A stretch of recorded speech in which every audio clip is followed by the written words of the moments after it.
बहुत अच्छे।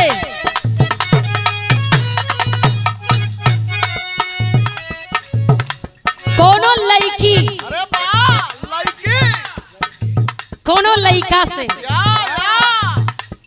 बेहद मोहब्बत करत रहल। मोहब्बत हो ना जनता ज्यादा जन्मो मत करिया, बड़ा ही नुकसानदायक चीज है। जे के जान लेला ओके सल्फास के जरूरत ना पड़ेला। कोनो लड़की कोनो लड़का से फोन पर बतियावे, फोन पर बतियावे कहे सुना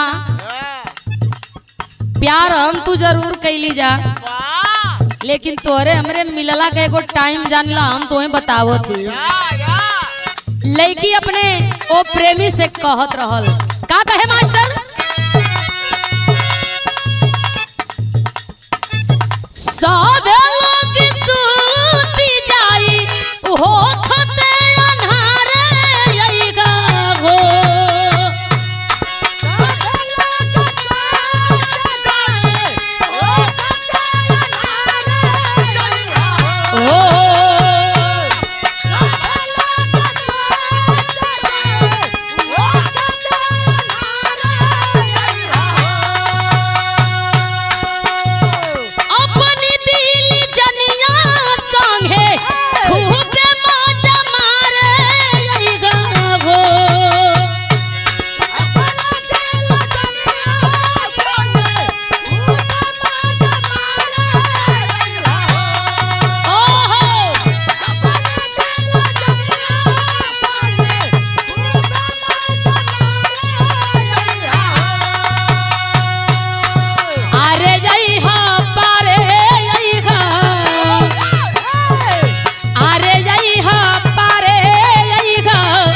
नदिया किनारे अइहा हो,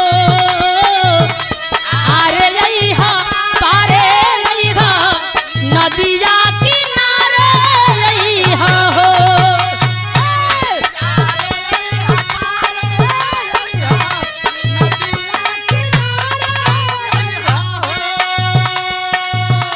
एगो बात और लड़की कहे, उस सोना अपने बाबू से कहे, ए हमार बाबू तने सोना दुनिया का मुलाकात तो एगो अलगे है है, लेकिन तोसे मिलले का मजा कुछ और है।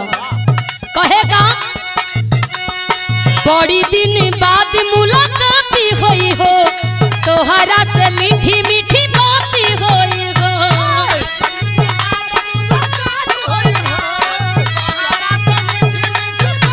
ओहो हो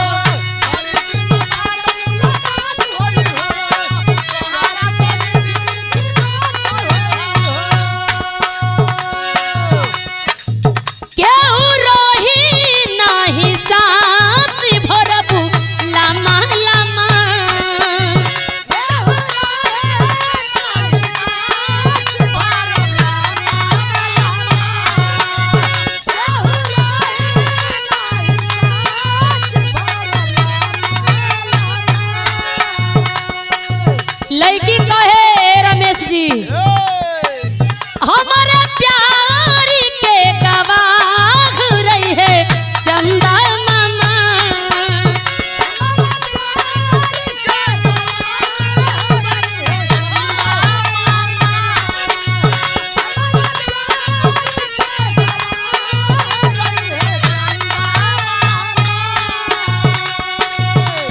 दुनिया चाहे माने चाहे ना माने हमरे तोहरे प्यार के, दुनिया के माने वाला अगर मान गइलन तो सब सही।